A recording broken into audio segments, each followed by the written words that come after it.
So let's get started. Welcome to everybody here in the classroom with me. Thank you for your interest in my work. And everybody else that signed up for the session and cannot participate live, you will soon be receiving the recording. And then you'll be able to listen to it. This is the presentation of the Living Your Design, which is,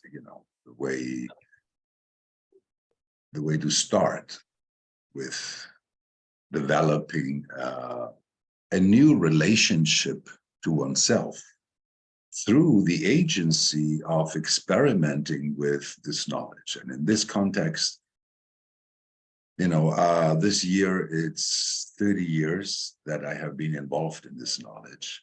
For the first 18 years, I had Raoul as my only teacher. And, he was very, very, very, what's the word? Attentive to, who's actually living this. In the sense that, these were really the people that he cared for. Everyone else, all the curious people, it was like, it's nice that human design is going out into the world and it's getting to be known what it is. And, now there is it's spreading like a virus right now. It's amazing. It's come out in the papers that Enneagram is out, human design is in. So it has reached the collective. And, you would think if you know something like human design, like I do, that you would be happy that everybody gets to know. And then sadly, because this is my experience, before Ra died, he already saw the knowledge spread after all. He was the first person to have it, and nobody else had it.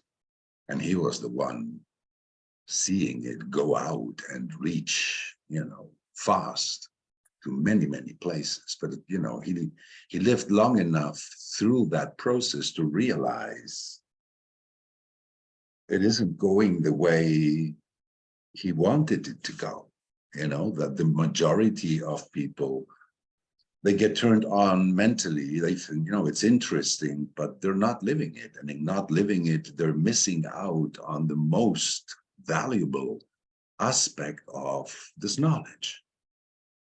The potential that it can do, what it did to me when he read my design 30 years ago. I went out of that room a different person than the person I was when I came into the room. Then it's true, not everybody is as lucky as I was to have their design introduced to them by Raoul himself,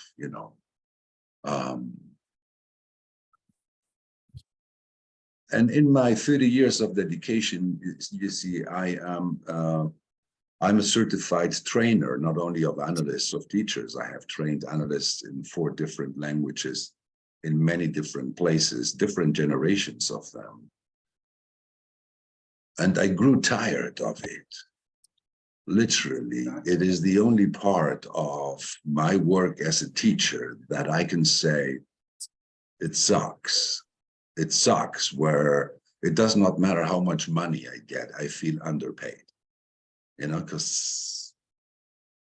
because to be a good human design professional, this knowledge has to be alive inside of you already. And if this knowledge is not alive inside of you already, it does not matter how many courses you do. It does not matter how much stuff you put into your head. It does not. You will never be able to synthesize and offer it to others in a simple, deep, and clear way. You will not. I know, because I tried, and most people come to the PTL trainings and they're not ready. So for me, it's not just the Living Your Design, but the whole, what is called general training, the 3 modules, the Rave ABC, the Rave Cartography, that most people take as a launching platform to become a professional. There should be an abyss between completing the general training and considering becoming a professional. There should be an abyss. Because for me, the general training, the rave ABC, the rave cartography, they really are supposed to be more of an extension of the living your design than a preparation to become a professional. You know, if you think of the non-energy types like projectors and reflectors, they need more than what is generally offered in the Living Your Design course to be able to complete their deconditioning. And it does not mean that if you're not a non-energy type, a generator or a manifester, that you cannot benefit from taking those courses, because those courses for me, they are general culture. It is something that teenagers should know before they decide, you know, what kind of career orientation they're going to take. You know, what is a human being? What makes a human being tick? Any human being. You know, human design is form knowledge. It may be, you know, the first form knowledge that we have about the human condition.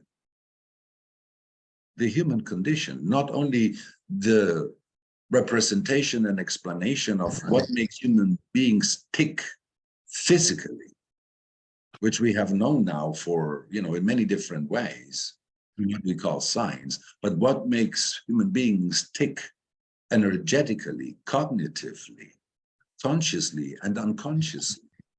You know, what makes all human beings equal? The human condition. What makes all human beings unique within that sameness? We never had any way to look at such matters in a scientific way in the sense that you don't have to believe. This is the good thing about it being form knowledge. If it is form knowledge, you should be able to see it. You know, forms are visible, spirits are invisible. You know, the only spirit we can really see is our own. You know, through self-observation, we can be aware of the spirit that we are projecting out into the world. As a manifester, I know, because this is where my impact comes from, and it is constantly being mirrored back at me. It does not matter who is at the other end. It is form knowledge, and because it is form knowledge, it does not need to be believed, and it claims to define something that is absolute, something that is absolutely true about the way in which all human beings operate, because they're human. And it goes way further, you know, the specific difference of each single incarnation. You know, the variation, the specific variation that makes each human being tick differently within the same structural, mechanical, genetic, biological frameworks. Because when we say mechanics, it really means biological. And everything in human design can be explained through logic. And it can be observed within your own form, because we all operate through the same human structure, this body graph. This body graph and the specific way in which it is imprinted in each of us at birth. I mean, this body graph is a graphic representation of human genetic makeup. You know, how the genetic potential of being human is synthesized as a unique version in each and every one of us, and how it is imprinted at birth at two very different layers. One that we call the personality, that is going to determine the conscious perception of ourselves that we're going to have every day, from the moment we wake up in the morning until we go back to sleep at night. The personality, who you think you are. And the other one, you know, the cognitive imprinting of the brain that is responsible for the coordination of the vehicle's life. You know, something that is imprinted in us 3 months before birth, and that through human design we can separate and see what our conscious gifts are and what our unconscious gifts are, understand how they harmonize or not in the way they come together, in how we experience them, because we never experience the unconscious. As a personality, from the moment we wake up in the morning, we experience the body-mind. We experience the personality wrapped around this bioform into which we have incarnated for, because that's the human condition. We are incarnated spirits, and we project our self-projected consciousness into the world helplessly. Not that we have any choice about it. Human design is about explaining how that projection works, how it operates through your aura, and how, when you operate in identification with your mind, well, how basically you are going to have a distorted perception of your health, of yourself, a distorted way of projecting your spirit, your presence into the world. See, only from this alone, what becomes obvious in human design is that, every human being is the deepest mystery to himself. Every personality, you stand in front of a mirror, you look at yourself, and there is this, that's supposed to be me, right? Yeah, but that's just how you look from the outside. It's not the way you look at yourself from the inside when there is no mirror standing in front. We do not relate to ourselves through the form. We relate to ourselves through our thinking, through our perception, and the unconscious in us. We're the only ones who don't see it. We don't see our body language. We don't see what our unconscious is doing. We don't see our gestures. Others do. Others do. In human design, you get to see both things for themselves, and you get to see the way they come together in the integrating field that the body graph is. Every human being has a combination of defined centers and open centers in their design. The defined centers, they define the inherent characteristics that are fixed into our genetic makeup at birth, and they represent what is going to operate consistently in our process, the kind of human we are going to be, and the open centers that represent our receptors to the diversity of variations of humans that we are going to meet and are different from us. So when I look into any design, this is what I see. I see two things. I see the predisposition to have a unique journey on the left, when the vital energy is responsible for the decision-making process, and I see the potential for distortion in identification with the conditioning forces that are going to be there waiting for us to come out of our mother's womb. The moment you come out of your mother's womb with an open root and your mother has a defined root, whoosh, there's the condition, right away. Right away. Whatever is open in you that is defined in your mother, right away. I mean, after all, conditioning is not bad. Conditioning is life. To be aware of conditioning and to still be free to identify with it or not, to see it for what it is. Just another variation in an endless ocean of possibility. In other words, that instead of identifying with the mental body and ending up being pulled into distortion by your mental choices, you learn to recognize those distorted mental strategies as bad mental habits, and in not identifying with what once was your conditioning, developing wisdom about the nature of being human at levels that cannot be found in any books, because it won't be someone else's wisdom. It would be your own, a wisdom that emerges out of accepting, learning to accept, to use your intelligence receptively, starting from a place of acceptance rather than starting from a place of searching for what is not there, which is a way of rejecting what is there instead of accepting it, even though you may not like all of it. Accepting life as it is, even though it is not ideal,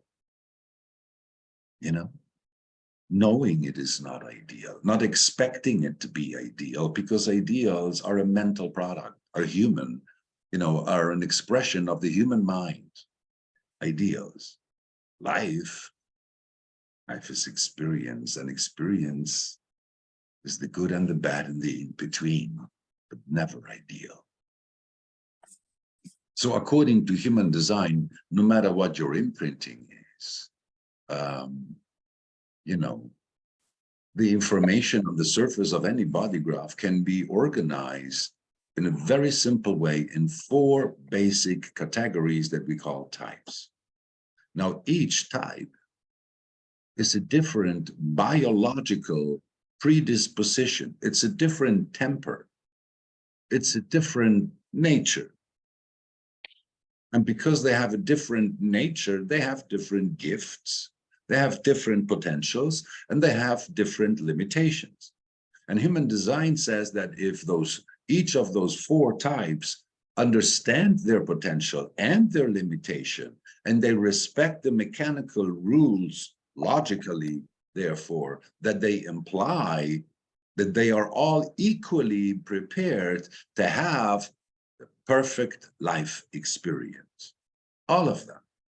In other words, it is not better or easier to live as a manifestor than to live as a projector, than to live as a generator, or to live as a reflector. It's different. It's different. I mean, some of those things are simpler from a mental or intellectual point of view, but considering that it is not the mind that's going to bring correctness into the life, everybody that starts to experiment with human design meets the same challenges. The challenges of identifying, what triggers homogenized suffering in you. Each of the 4 types, because they haven't been educated to operate in life in accordance to their nature, they have been instructed to operate in accordance to their culture. In identification with their mind, they bring their natural type into distortion.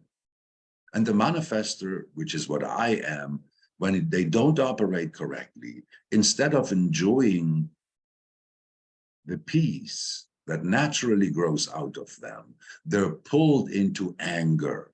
They're pulled into having to deal with a lot of stuff, a mundane stuff, that they not only have no interest in, but completely kills and distorts their naturally poetic spirit.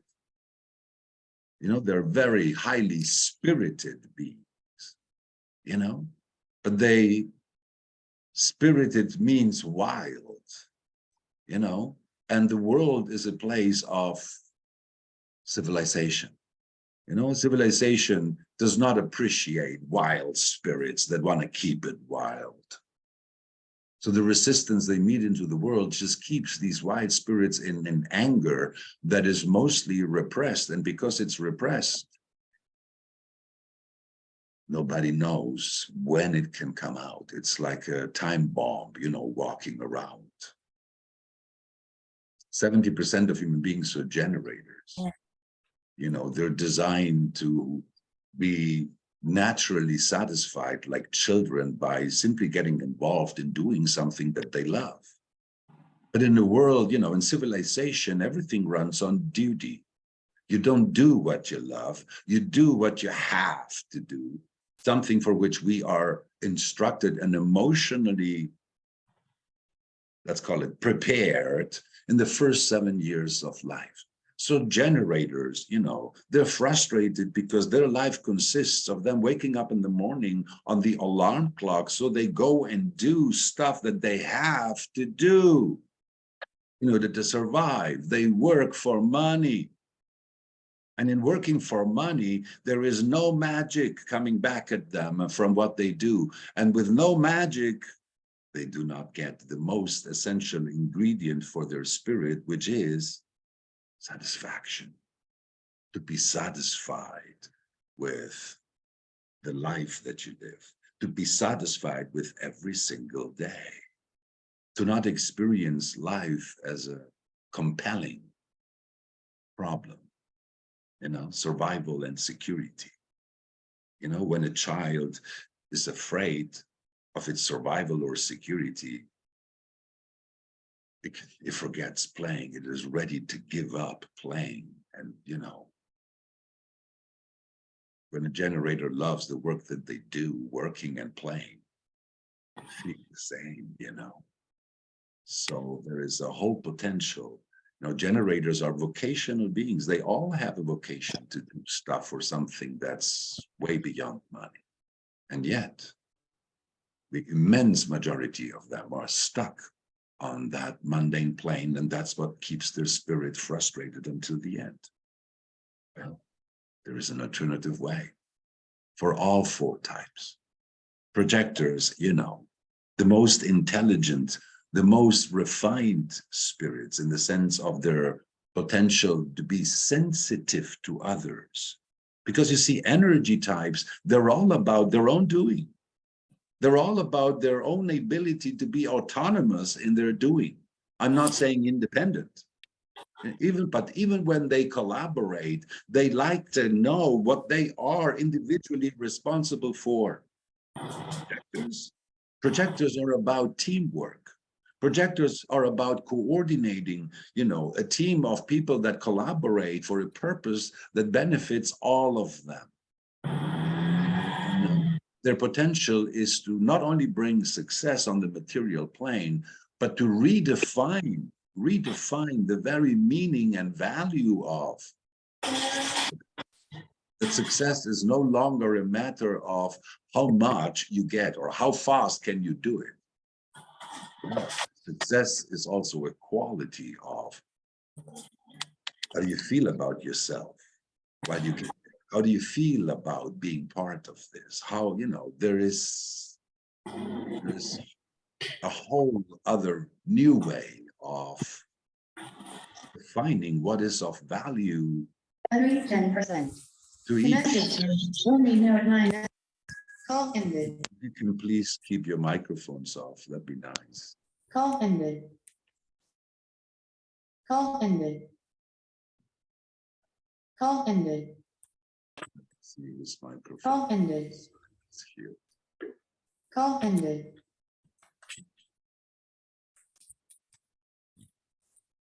Okay. Now, to be a projector is challenging because, we live in a world where 80% of human beings are energy types, which means it's normal for us to define ourselves through what we do, right? And so, projectors are not meant to be here and define themselves through what we do. And that alone makes them a bit weird, makes the experience of being human amongst humans a bit weird, I guess. And so they're most sensitive to, they're the most open to be conditioned. And that seems to be in a disadvantage, but it isn't really, because the very predisposition of being a projector makes it so that they're actually the ones that are naturally capable of recognizing that conditioning is a two-way street, that conditioning isn't just bad news, doesn't have to be bad news, that conditioning in the end is what you do with it. In other words, that you still have a say. Then again, I guess it depends on the disruptive or even destructive power of conditioning, because we know that in this world, you know, some kids come into the world and what they need is a rather rough domestic ambiente, what to do. You know, projectors, they bring the potential for something new. They bring the potential to transcend, you know, the irrationality of the killer monkey, because they bring the potential of emotional intelligence. And you see, emotional intelligence is a whole new way of discerning price from value, and to realize, well, that value does not have to be determined by mundane homogenized scales, but, you know, the moment you know what makes someone unique, then you also know what is of specific value to them, in the sense of, you know, what are the things that when they meet them, the value that they carry always carries something that transcends the mundane. After all, human experience always has to happen on the mundane plane, but the mundane plane does not have to be the planet of suffering like it has been for most of human history. And the key for it is in understanding both, you know, our vulnerability and the deep potential for wisdom that lies in exactly the same place, the open centers. The open centers is where we developed our rational mind. Now understand, our rational mind is not our true mind. Our rational mind is what we developed in the first 7 years of life, as we learn to harmonize with the world around us, with the conditioning forces, but also what is put the wild spirit with which we were born, asleep. Asleep is where we carry the deepest fears of meeting rejection in others, of being excluded. You know, it's where we have the deepest attachment to others, because without others, we don't really know how to define ourselves in those fields. Those are the lessons we come to learn. You know, this is where we, every day is something new to learn about what being human means for you. And where what being human means for you changes from one person to another. Even with the same person, from one circumstance to the next. You know, you meet with someone that defines this open identity and you feel in a certain way, because one-on-one, this person projects their identity in a consistent way. But the moment there is a third or a fourth person coming in, suddenly the rules of behavior change and you don't understand who this person is anymore, because there are dynamics at work that determine human behavior when we operate in a group. In other words, there are auric dynamics that if you do not know about them, they just carry you away. Even if you know about them and you're not aware and you're not attentive and you're not following your strategy and authority, you do not know how to protect yourself from them. Like this person with an open sacral does not know. I mean, they feel when enough is enough, but they don't know how to acknowledge that and say that, because they would be politically incorrect. They would do something that they never did to risk being looked at like, aren't you weird? Aren't you strange? Aren't you abnormal? And yes, of course, being unique implies exactly this, that you are abnormal. Then again, you know, in a world of normalities, abnormal people, you know, they're treated very, very badly, which reaffirms everybody's fear to be the freak, you know. And yet, we're all unique.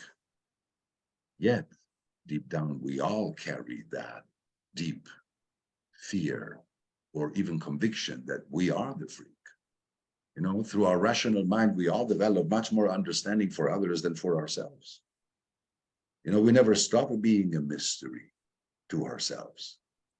And the not-self mind turns that into a problem rather than into an exploration, rather than into a journey, rather than into a pathway of experience, because it assumes that we should already know, and once we know, we should be certain that, no, all that strategic garbage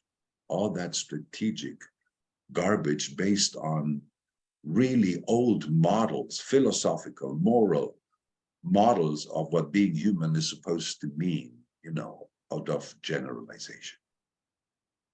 Now, human design is not a belief system. Like I said, it's a mechanical structure, you know, and everybody operates through the same structure. So, you know, if you find something that is human, that does not have a place in that structure, let me know. In 30 years, I haven't found it. You know, everybody knows these 9 centers. Everybody has them. Everybody has to deal with them every day. There is no way that you don't have to deal with this.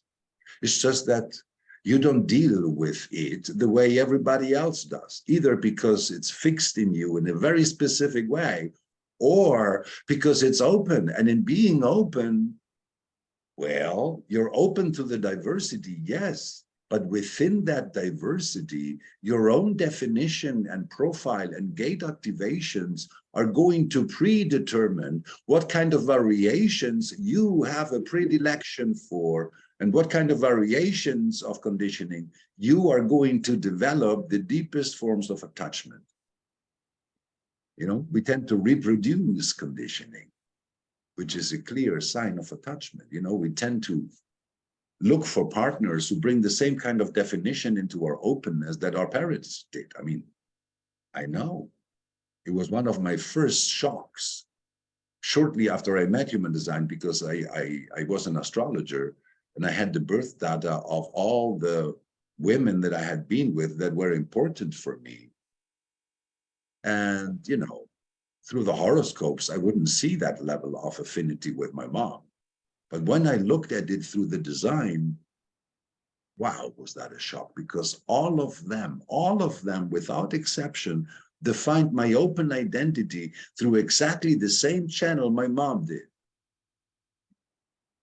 My only daughter, 26 years old, the one calling me now, her mother, she has only one channel, and it's the channel that my mother defined my identity with. Not only that, she has the same profile and incarnation cross as my mother. And the first woman I ever felt irresistibly attracted to, 7 years after I already knew that I had a child with someone with the same profile and cross as my mother, was a stranger somewhere that also had the same channel, was actually born the same day as my partner, the mother of my child. And that's when I came to know how deep our addictiveness to conditioning actually is. You know, that's how I came to accept that living your design is something you start and it never ends. It never ends. It's a way to be in the world. And you know, you're not supposed to believe it. You're supposed to experiment with whether or not it is more natural and comfortable to you to walk life this way. It's not like this way is going to be ideal. No, it's not going to be ideal. Life never is ideal.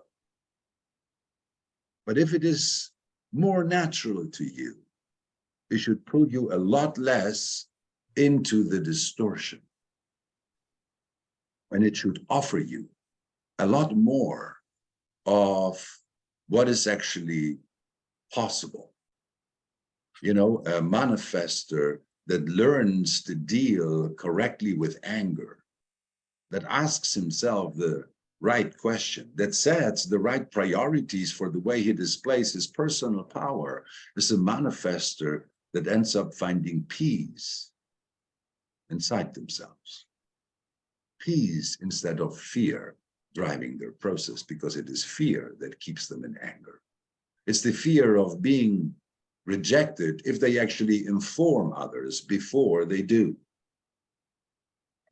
Same for generators. You know, when they have clear mental priorities, they have found the antidote to frustration. You know, operating and getting satisfaction right away. No other type can get such a fast, instant gratification of following their strategy as generators do. 70% of them. It's one step away. Each type has their own timing and process in their deconditioning process. Projectors, well, they need the longer, because you see their process involves, you see the two energy types, they're focused on I. How do I impact? Who do I impact? Who am I? It's all coming into I. But you see, the I is very subjective. In the thinking, the I is pure subjectivity. But the reason why these two types are focused on the I, it's because it's their energy that's focused on the I. I do the frustration, or I do the satisfaction. I do the anger, or I do the peace. But it's always in the doing. The I is glued to the energy, not in the thinking. When the I is defined by the thinking, anger and frustration is what it unavoidably leads to. When the I is glued to the doing, then you get the flow, and you get the satisfaction, and you get the peace. Now, projectors, they're not focused on I. They're focused on the other, because the other is what you can see objectively. Objectively. In other words, projectors are not here to get lost in the doing, where all you have in mind is the doing and everything that the doing involves. Projectors are here to see everything, because they're not here to do. They're here to be the perfect observer. And in observing, oh, they see so much more than what the average energy type gets to see. They see others.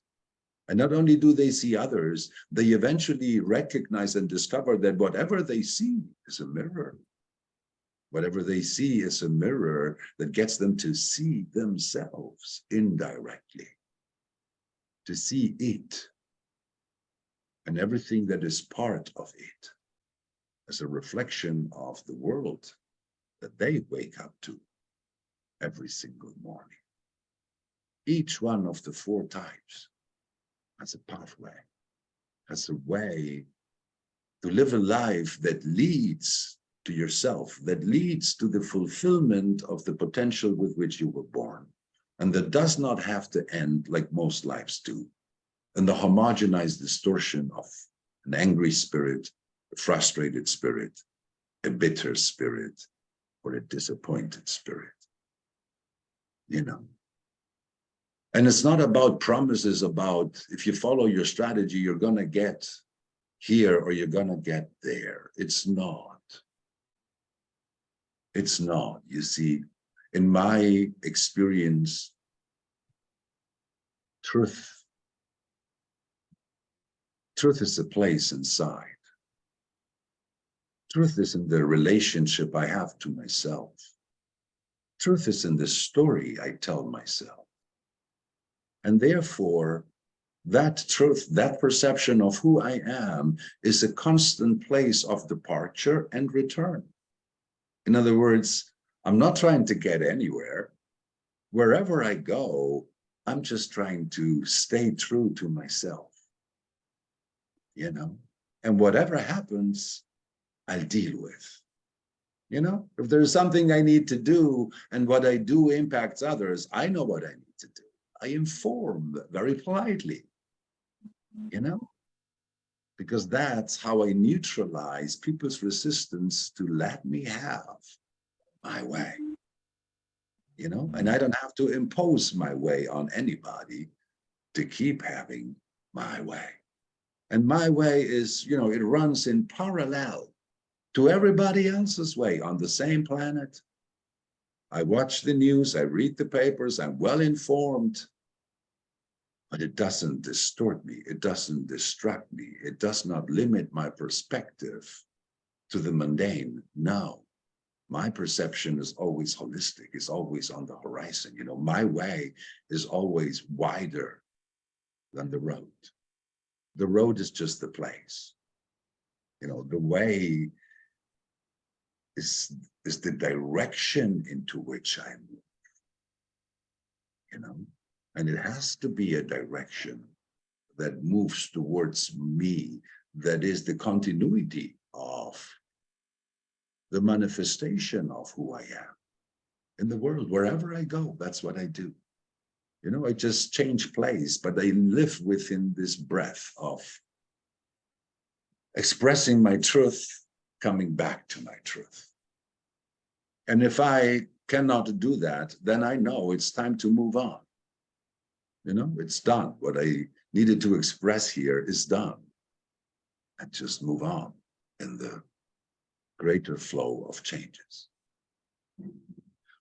Okay, so the Living Your Design was originally done by Ra, and he said it very clearly that the Living Your Design is not a course where you learn about human design, that human design is a demolition experience.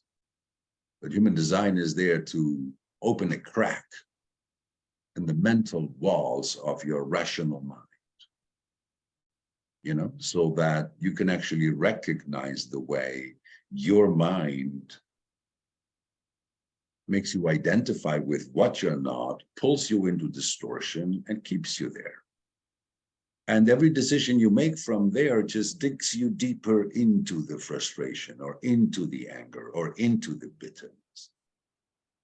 Because, you know, the mind does not know there is an alternative. The alternative is in the body. It comes from the body and from the way the body speaks to each of us based on our uniqueness, the unique characteristics that were imprinted in us at birth.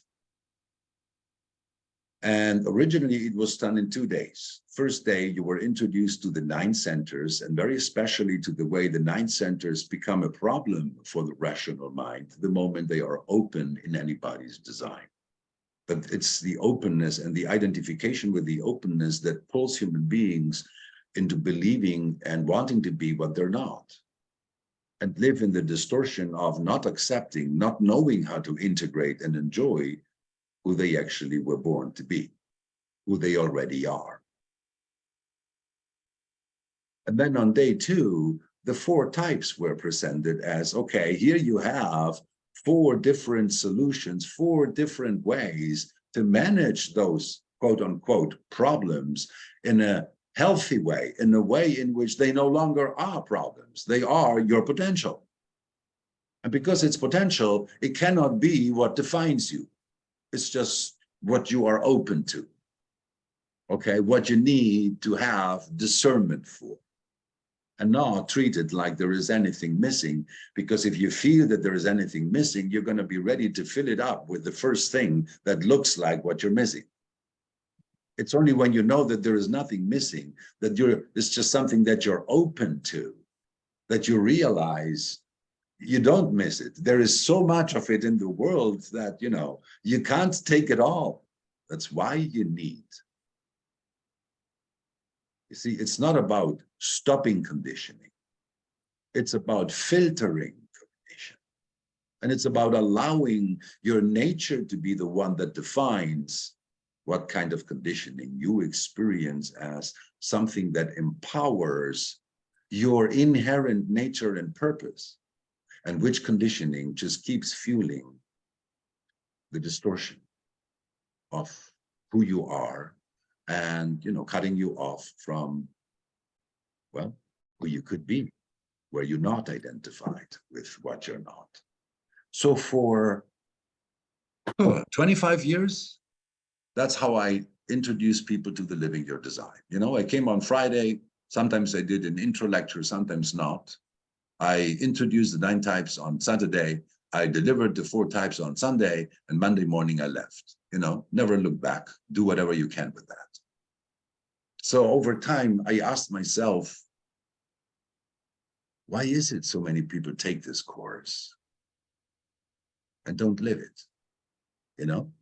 Was the crack in their head not deep enough? What was it? And I asked myself, considering that I came to human design after a 7-year-long deep investigation of my own shadow in Pune, India, with Osho, with the greatest therapists, and I realized that not everybody that comes to human design lived such an unorthodox life, and that not everybody is already as aware about shadow works and psychology distortion as I was. So I thought, well, maybe not everybody immediately knows how to associate,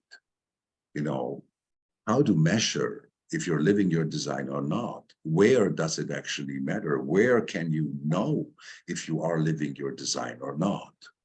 So I thought to myself, what else could I add so that there is no confusion about, how deeply this knowledge can transform your life if you would apply it in your daily life. So I decided, because, watching my own experience, what was immediately transformed when I met human design was the way I communicated with other people, basically with everybody around me. That changed right away.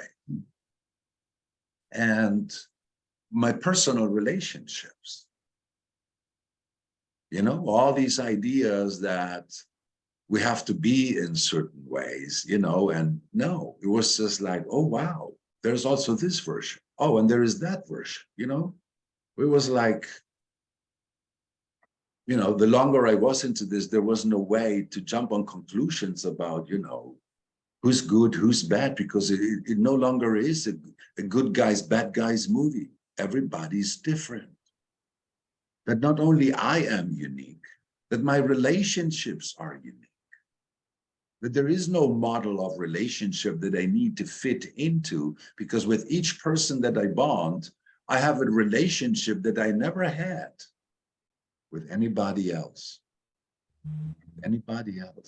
Whereas the other way around, when you operate as not self, you change partner and you keep having the same limitations in the relationship with all of them. See, it's what happened to me when I was coming to my Saturn return. I was between 27 and 30, and I realized suddenly, it was like, wait a moment, why do I keep, I keep changing partner, I keep changing girlfriend. And it all starts very nicely and differently, and it always ends in the same place. Of the girls, they're all different. And it occurred to me, maybe it's got something to do with me. Maybe it's me, because after all, I'm the only element that repeats in all my relationships. Bingo! It took me 30 years to figure that out. But of course it had to be me. What else? If they were my relationships after all. Okay? It was a constant repetition. It was like hitting that limit, and this is where it ended.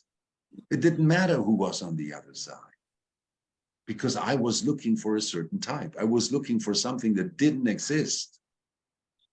So it was very easy to come to that place with me where, you were no longer a candidate. Through human design,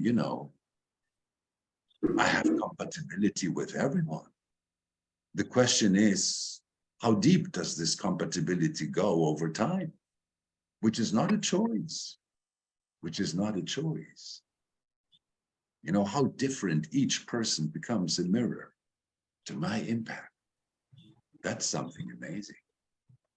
So I decided to introduce this as part of the living your design, to not only understand, what other people did to you, to your open centers, to understand what you do to others when they meet you in the aura and they have openness where you are defined. You know, how much they are the best mirrors you can find, you know? And if you pay attention, it becomes so natural to see yourself reflected by others, to read, you know, how they react to your presence consciously and unconsciously. You become sensitive to your aura, to what happens in your aura, because everything that we call life and we call experience happens there in the body, you know, where the juxtaposition between the personality, the mind, the spirit, and the form burns in electricity, burns in our breath. You know, the personality is not inside the body, but it can't cut itself loose from it, can it? Something keeps it there, wrapped around it. And the personality, you see, is the passenger. It's not inside. The labyrinth of the mind, this is not the personality. This is the asleep personality. This is the spirit asleep, the not self mind. That's not even a personality. It's a distorted character in a homogenized movie. The true personality is there. The true mind is there as a potential, but it can only emerge as an expression of the signature. You never get your true personality to express itself through your distortion. You know, in the distortion, we all express the little monster that we carry inside, you know, the repressed emotions, the disintegrated emotions that come up in the distortion, not self-life. So that is for, you know, an overall understanding of what happens through when two designs meet, any two designs. And then I decided, okay, let's make this a little hotter.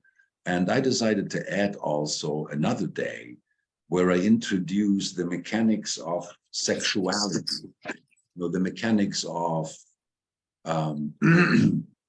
intimacy, not just because of, you know, the natural interest and fascination that humans have for sex, but because, you know, of knowing from my own experience that the most binding aspect of sex is our emotional life. It's the feelings, the sensitivity, and the passion that go along with the sexual experience. And of course, also knowing that if you cannot be yourself and totally yourself when you are having sex, you're not going to be yourself anywhere, you know? So I thought, let me build a nice toolbox for anybody that is not only ready to experiment with this knowledge, but to actually take it into every nook and corner of their own daily life experience, because it's there where the knowledge becomes alive through the things you can observe with your own eyes. There's nothing to believe in it. And you do not need to understand every detail that is interesting about human design to recognize amazing things about your own dynamics and those of the people around you by just knowing at the surface level which centers do they define that you have open, which centers do they have open that you define. You know, what type are they? Are they emotional or not? I mean, just knowing those things, and they transform forever the way you feel about somebody. Just because you understand they are what they are. There's nothing that is intentional there. They are what they are for good and for bad, just like you are what you are for good and for bad. But the problem is never in who we are. The problem is in the distortion. Human design provides an explanation that allows you to stop the distortion. And in accepting who you are, manage it the way it was supposed to be managed, instead of, like everyone else, trying to become the manifester that you are not, trying to become the guy that uses the mind to define the best course of action possible in order to assure or improve the quality of your survival. Really old, seven-centered monkey movie. Security above everything. security above love, security above truth. And that's what keeps us in distortion. So this course is something that I have put a lot of care into. There is video material, because in some places it was done with live translation. The quality of the audio is, in the first video, I think is a bit low. There are subtitles, there are transcriptions in first quality PDFs, illustrated, perfectly edited by myself. And instead of being delivered in just 2, 3, or 4 days, it's going to be an extension of 2 months, okay? And you're not going to get the whole information at once. And then, no, you're going to get like weekly access to pieces of the information. And then you have a few days between receiving the information and meeting with me online to feel into the information, how you resonate to it, to feel into how does this theme express itself in your life. I mean, we're talking about one of the 9 centers, and you have them. So you have your experience of that. So what are your observations, and in which way does it represent the challenge for you to have that center defined or to have it open? So whatever your questions are in regard to the theme of the week, that my answers are going to be provided with your design on the screen. So you're not going to get a generalized answer. You're going to get, an answer of one with 30 years of experience who has read thousands of designs. And, in one answer to your question, any question you have about your design, I can have more impact probably than, go and have 3 different readings with 3 different analysts. Also because, it's not just you asking me casually a question. It's you absorbing a lot of background information and asking me a question within that context. So, the ground is prepared for me to go very, very deep with, short explanations, because the context is there for you to understand what I mean. And I have found that in the last 3 years where I have been doing this XXL version online continuously in, let me see, English, Russian, Spanish. This is it. I don't think I have done any in Italian, which is my 4th language.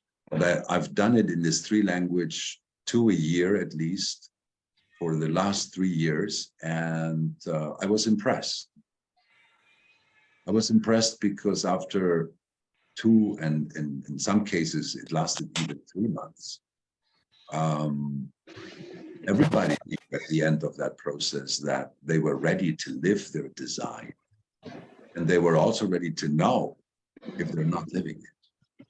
In other words, they knew enough to know that if they would fall back into anger, frustration, bitterness, or disappointment, they wouldn't know anyone. They wouldn't need anybody else to explain to them what happened, because they would have their own natural understanding of it.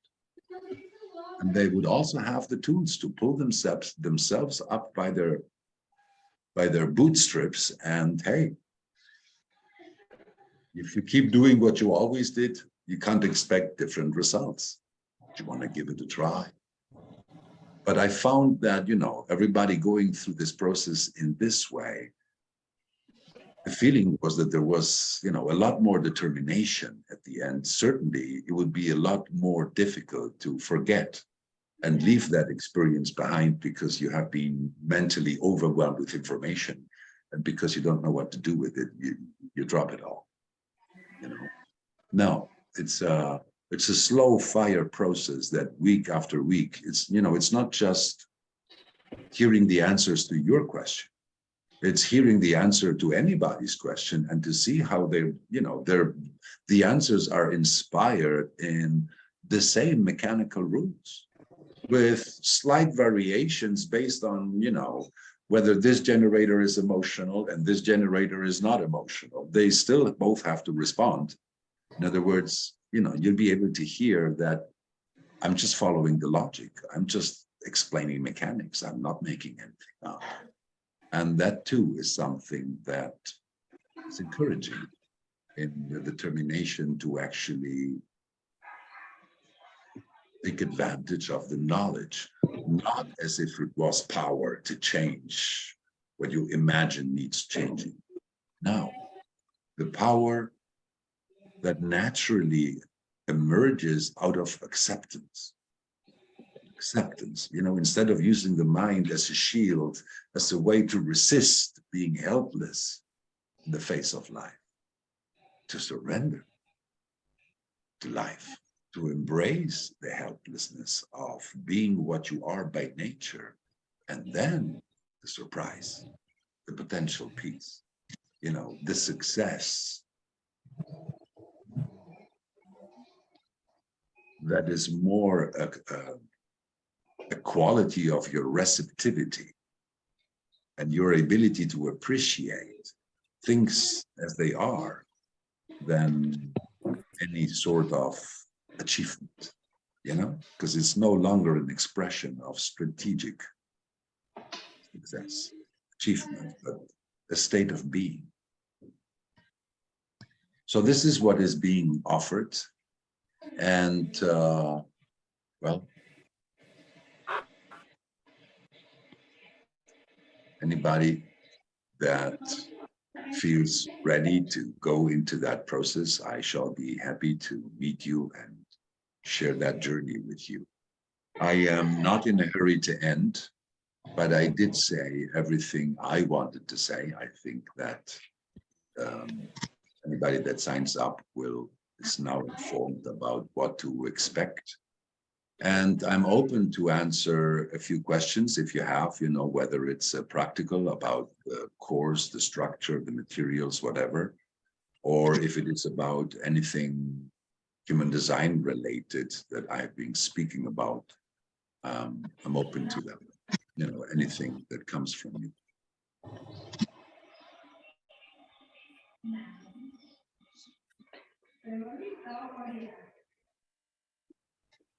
No? Nobody?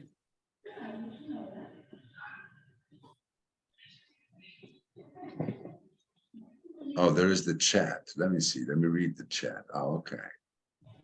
See, I'm not very good at these media things. I tend to ignore the chat. Let me see if there's a question here. Okay.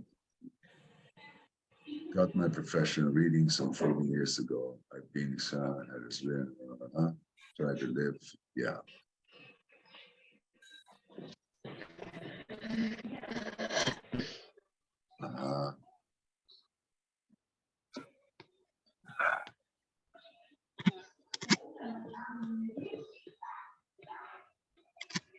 Okay. Well, no questions there.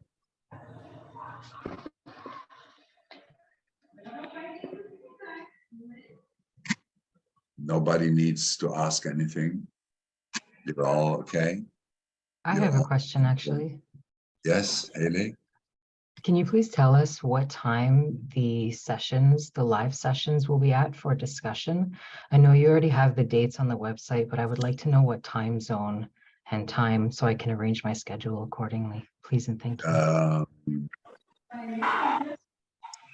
I think it should say 18 Central European time. If it does not say 18, then it will be 19 hours. The sessions normally last like 2 hours. Okay. But I think that we set them up. Actually, let me see. I got my agenda here and I do have them scheduled. Yes. No.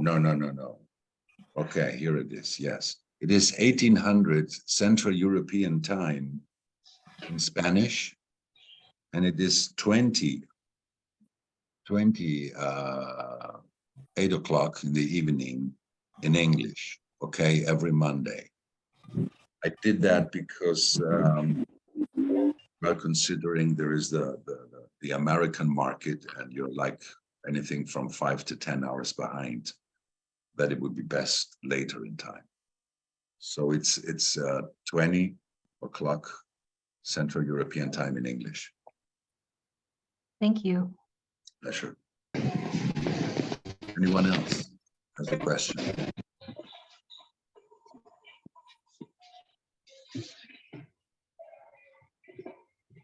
Okay, that was good informing then. All right, guys, I thank you all very, very much for showing up, for your interest in my work. And well, I hope to have entertained you. And those of you who are ready for the journey, I hope to have turned you on, pulled the spark, and see if you are ready to take human design into the meat, you know, just to step deeper than the mind. I look forward to the journey and will be happy to share it with any of you that shows up. Bye for now. Have a jolly flow in your movie.